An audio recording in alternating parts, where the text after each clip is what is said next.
এই দুবাইতে বাংলাদেশ গড়তে পারে নতুন একটা ইতিহাস।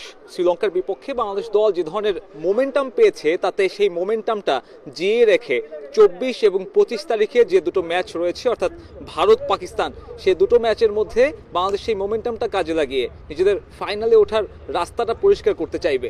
এবং বাংলাদেশ দলের সামনে এখন একটা লম্বা বিরতি। 24 তারিখের আগে যেহেতু কোনো ম্যাচ নেই, বাংলাদেশ দলকে সম্পূর্ণ বিশ্রাম দিয়েছে টিম ম্যানেজমেন্ট। এই সময়ে খেলোয়াড়রা নিজেদেরকে চাঙ্গা করে নিবে, টিম হোটেলেই পুরো সময়টা কাটাবে। এরপরে 22 এবং 23 দুই দিন বাকি থাকবে, দল নিজেদের কৌশল সাজানোর একটা সময় পাবে। ভারত অপেক্ষাকৃত অনেক শক্তিশালী প্রতিপক্ষ এবং এই টুর্নামেন্টে এখন পর্যন্ত আনবিটেন। তবে শ্রীলঙ্কাও কিন্তু আনবিটেন ছিল বাংলাদেশের কাছে ম্যাচের আগ পর্যন্ত।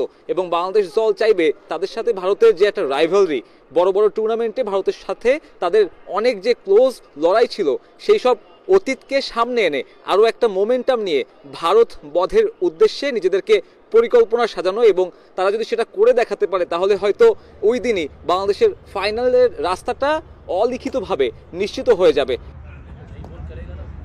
যদি পাকিস্তানের যে ম্যাচটা রয়েছে, সাম্প্রতিক সময়ে তাদের সাথে বাইল্যাটারাল সিরিজ জয়ের একটা অভিজ্ঞতা রয়েছে, সেই সুখস্মৃতি সঙ্গে নিয়ে বাংলাদেশ দল চাইবে ভারত ম্যাচে যদি সে কাজটা তারা করে দেখাতে নাও পারে, পাকিস্তানের বিপক্ষে যেন তারা তাদের ফাইনালের জায়গাটা নিশ্চিত করতে পারে। টি-20তে যে ফরম্যাটটা আসলে বাংলাদেশ দলের সাথে তেমনভাবে যায় না, সেই টি-20তেই বাংলাদেশ যেভাবে দলগত পারফরমেন্স দেখাচ্ছে তাতে এই দলের কাছ থেকে আসলে অনেক কিছুই প্রত্যাশা করা যায়। এবং মোস্তাফিজুর রহমান যে পারফরমেন্সটা করেছে, তাওহিদ হৃদয় যেভাবে ফর্মে ফিরেছে, তাতে বাংলাদেশ দল চাইবে সেই মোমেন্টামটা ধরে রেখে সেই মোমেন্টামটা কাজে লাগিয়ে এশিয়া কাপের আরাধ্যের শিরোপাটা ছুঁয়ে দেখার।